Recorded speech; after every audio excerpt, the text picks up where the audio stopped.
So, ruler of the roost. I'm assuming at least 80% of you are from Toronto, or live in Toronto now, basically. So you've all experienced a pigeon before,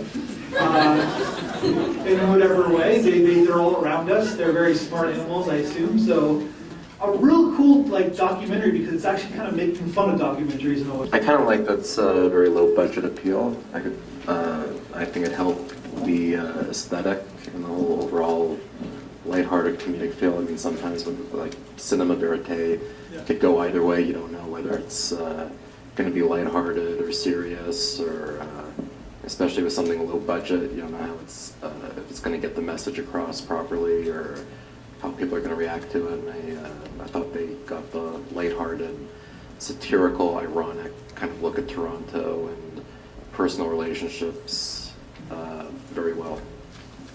The pigeon mean to kill the other pigeons? Yes. Raise your hand. Yes. So raise your hand if the pigeon was trying to save the other pigeon. Raise your hand. So we're more optimistic than often pessimists in this audience. He was trying to kill the pigeon. But that's amazing that they caught that on camera, because it's like, I was watching this film, like, how are they going to end this thing? And then boom, they found their ending in this great kind of stretch footage. I actually thought that maybe the pigeon was actually trying to put the other pigeon out of its misery kind of thing. Because sometimes, sometimes animals get injured, there's no, you can't do anything, they're just going to die of pain. So maybe he was trying to just do it faster, just put them out of misery. I don't know. So he was doing a good thing, euthanasia of pigeons. Can I just say that was amazing? I thought it was really funny. Yeah. And I think we all did. And it's kind of a universal, Ontario situation that everybody can relate to. And everybody has their own freaking pigeon story. Will this film play in other parts around the world? I'm just curious, or is it really just a Toronto film? Go ahead. Oh, I think it'll definitely play elsewhere. Paris has plenty of pigeons. Bingo. New York. Exactly, lots of pigeons do. My question is, what did the filmmaker have in mind before he saw that incident on the track? What did he think he was going to do as the finale to the movie? And it's just ironic and useful for him that he came across this strange scenario. Who knows? Because sometimes you take that scenario and he's like, I'm going to do a documentary about the scenario I see. Right. So he goes backwards and he starts. So that was the other backwards. question. Did he film that piece first? I wonder. You're curious. We could maybe find out that later on. Yeah.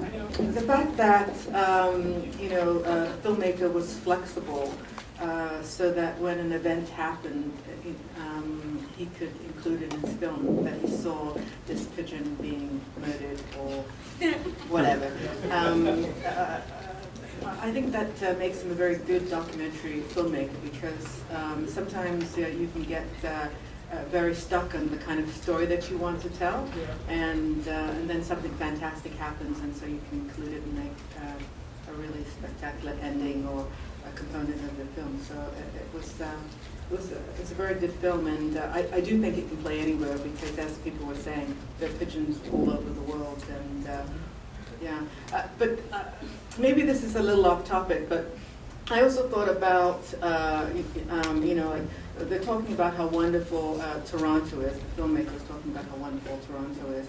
But pigeons are a part of nature, and so this kind of resentment of nature, I just thought that was interesting, the kind of a conflict with nature and living in the city, and that we have to be more tolerant of, other species.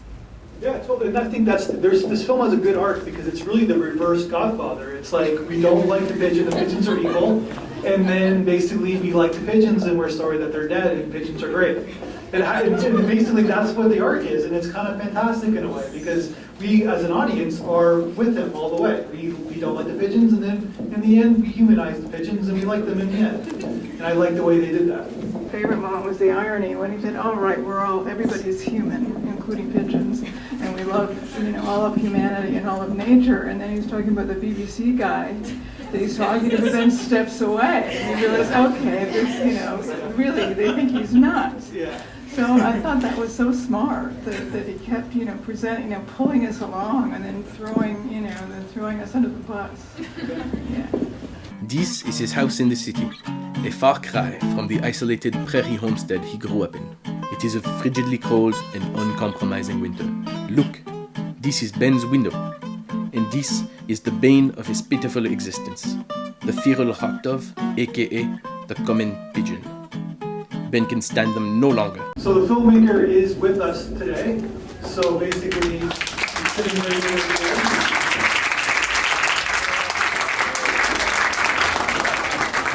Thank you very much, everybody. So the question is, again, we won't take much time of your time, but the question is, did you shoot the dead pigeon, the murder pigeon first? Oh, then yeah, the murder pigeon. No, honestly, it was just fate. This is a school project. I'm currently at Toronto Homeschool, and so I was kind of doing this movie by the seat of my pants and filming when it became available. And I hadn't really figured out an ending. I was walking to school, trying to get in the subway, and then the pigeon died.